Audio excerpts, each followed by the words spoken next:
चिंतारे लेखाश्री जीतीजे नना माटी कामुड़े लेखाश्री आगे आगे चली नना आउ नना पछरे गोड़ाउछंती नानी लेखांक लेखा छिड़ाई देइछंती नना जहापाई लेखाश्री मुंड आउ काम करुनी जहापाई एबे टेंशन रे अछंती लेखाश्री सीट लोभरे बीजेपी छाड़ी बीजेडी रे मिसिथिले लेखाश्री किंतु ननांक आगरे आज हार मानिछंती लेखा कौन करिवे किछि बुझी पारु नाहंती ना बीजेडी रो होई परिबे ना बीजेपी रो होई परिबे।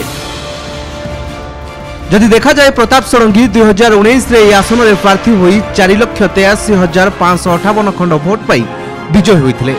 अन्य पक्षरे तांकर निकटतम प्रतिद्वंदी बीजेडी रो रविंद्र कुमार जेना को 4,70,902 खंड भोट मिलितला।